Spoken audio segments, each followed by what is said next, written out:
Hi everyone, you're welcome to the first ever segment of Arteria's YouTube sessions that we'll be having from time to time. And I have with me two wonderful artists. Emem David. And Azage Enoch. you're both very welcome. Thank you. Thank you. It's nice meeting you guys. Thank you. So we really have a lot of questions that we'll be talking about in the course of the program. But we just really want to delve into what it is and how it feels to be an artist. That's why we have both of you guys. I think one of the major questions that usually others me to ask other fellow artists. What was the first painting you made that made you feel like you're an actual artist now? I'm sorry. I'm sorry. For me, I've actually made art since I was a child. So I won't really say there was one painting that made me go, wow, I'm an artist. But I'm going to be honest, my school project was one painting that really made me see my strength and like I could stretch myself like far beyond what I'm used to and like way out of my comfort zone. So that means to say like you can't really pinpoint. But that does feel like one point for you. Yes, it did. How about you? How about you? All right. For me, I'm going to be honest. My second portrait in 300 level. It was an assignment. I'd done it before. Then we had this like strike period. Then I went back and repainted it again because people were telling me like, you're better than this. You're better than this. Like, why did you do this? Why did you do this? For other reasons I can't mention right now. But I think when I revisited the work after taking on some few projects, it really made me see the need to spend time to be an artist, to make sure that until the output is what I want, I don't stop. So I think that was a turning point for me in my art career that made me feel like, if you did this, you can do better. And you just mentioned something now, like the output is you don't stop. I don't stop. How do you know that? Because that will now lead me to my second question. Where does your creativity come from? What triggers it? And how do you know when it catches it? Okay, first things I would say, like she mentioned, my final year project was about artist block. Yeah. So I can't really say that how will I put it? I can't really say that I need something to make me create. You understand? Me personally, I just love creating. So whether I have an inspiration or not, I always love to create. So for my more striking projects, they are products of working on things that I'm just being an artist, like painting, drawings, random stuff. Before, from time to time, I'll be like, okay, I think I can work on this concept, I can work on that concept, but mostly I just paint every time, so that I don't lose the ginger. For me, inspiration does not come all the time. Like I'm not even going to lie to you. No artist like, but yeah, from working, sometimes you don't just feel like working. Maybe you're having artist block, just keep working, and from working, it just comes. Sometimes it could just be maybe a random conversation, or like my mentor said, he said ideas, they fly around. It's like they keep flying, you just catch it. Like maybe you go fishing, so you might catch the idea, I might catch it, and if you don't like work on it immediately, it goes to someone else, and they might not necessarily like portray it the way you would portray it. But I think that's it. Ideas just fly, and we don't necessarily need like inspiration. Like what piece? I know what's breaking a difficult time, and like what did you say or mean to us during that time? If there's anything. For me, it's a piece I titled Emancipation. I was going through like a rough patch in my life, and I was on Instagram one day. Then I saw this Sierra Leone model and the cool hat boy, and he had these really nice pictures, and I just saw that one. It's like it just caught my attention. I'm like, I need it, so I messaged him and I asked for permission to use the picture. So it's a painting of a man holding like a tie with like cowboy hat, and then the man has a book tied to his face.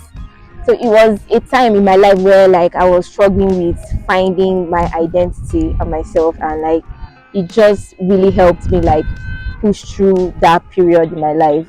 The source of light from the painting is from the book, and most times when people look at it, they usually get like two things. And most people are like, okay, when you read, you get enlightened. But I always say it, the ideas in your head, are they really yours? Like the image of you or the identity you think you have, is it really from you, or is just something that comes from what other people are saying, what you read, and like everything that you picked up from your environment? So yeah, that was painting for me. So okay, let me start with saying in 2024 I made just one painting.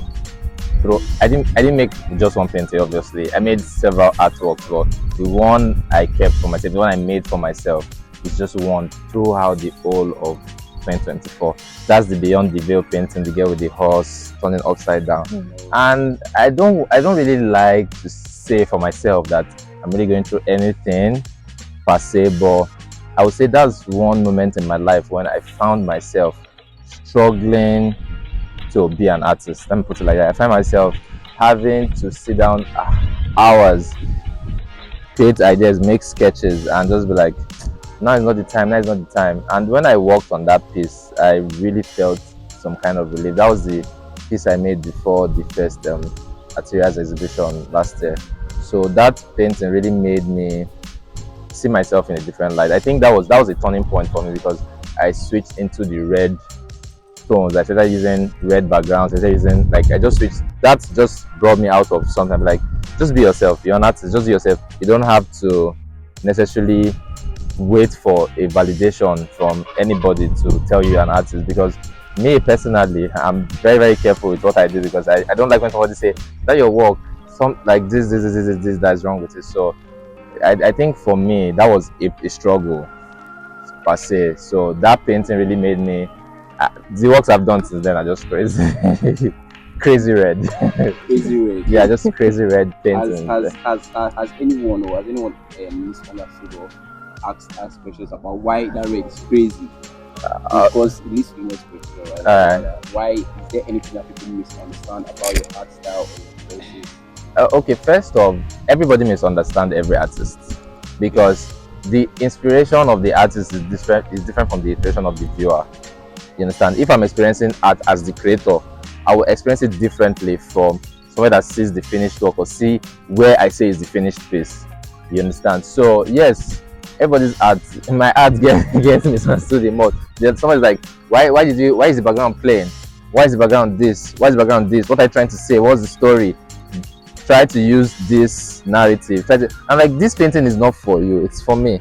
I created it for myself. I created it during the time when I needed like something to like communicate with and all of that.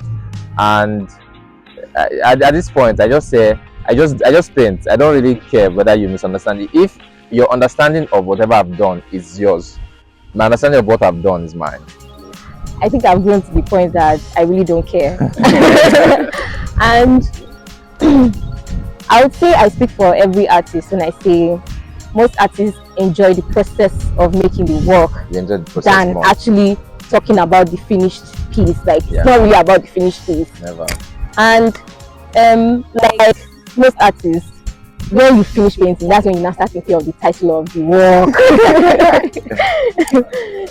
so I get it a lot, like, your paintings are scary. Why is it dark now? This call, this or that one. I'm like, the human mind is not even like, it's not bright, it's not beautiful. The world we live in is not bright and beautiful.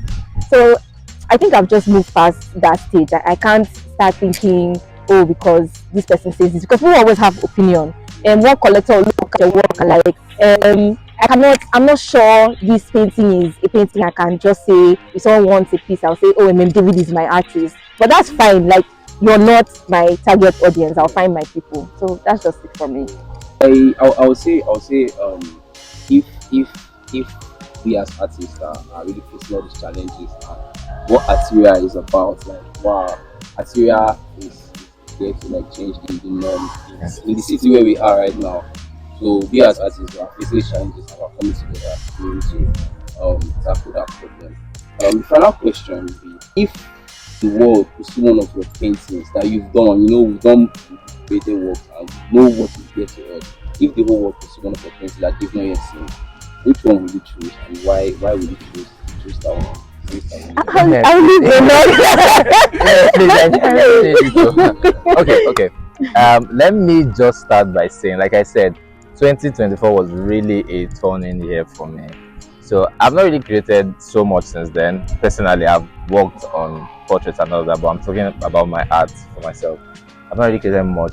But if I could blind everybody from like the knowledge of whatever I've been doing since I was an artist, since I took it professionally and all of that, I would say that that painting of 2024 is something I really want people to resonate with.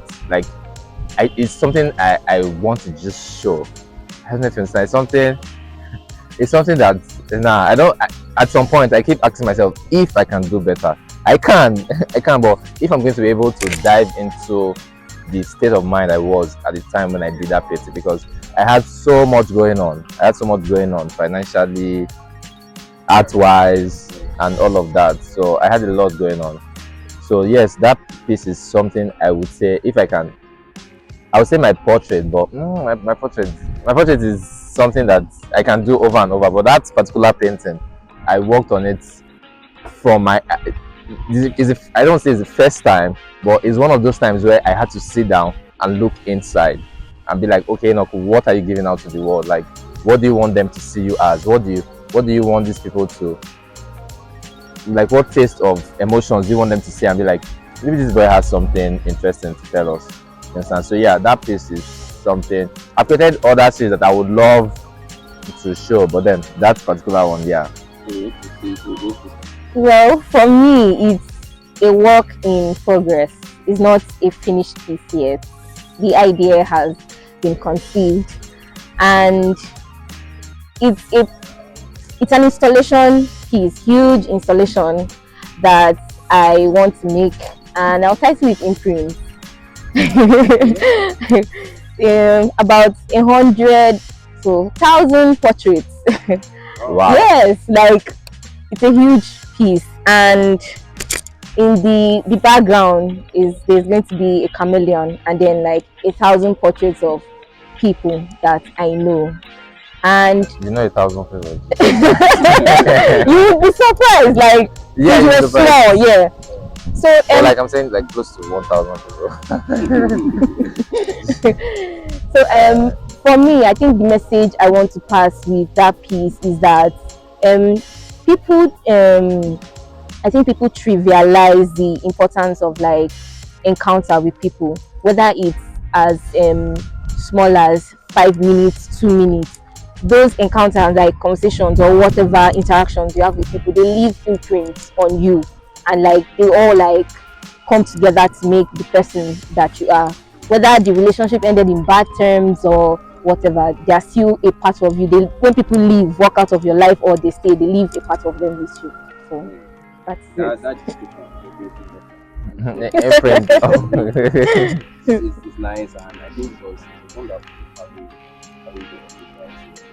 I myself am an emerging artist. I just did start. So, but Atia was conceived last year, and so Atiria is an online gallery that our main vision and mission is to shine the light on emerging artists, starting with Benin first of all, where we are right now, and we inaugurated with an exhibition last year. But yeah, expect more of these YouTube sessions where we take emerging artists, ask them questions. Like myself, I'm intrigued because I didn't know the questions. So me answering these questions made me even see art in a different light. So yeah, if we can have this with artists, then promote their works and all of that, that's all Atira is about. So stay tuned. We'll be having more and more emerging artists and maybe a few big dogs, but our main focus is on emerging artists. So yeah, thank you for watching. Like, subscribe, just follow us. It's going to be an interesting journey. We'll see you on the inside.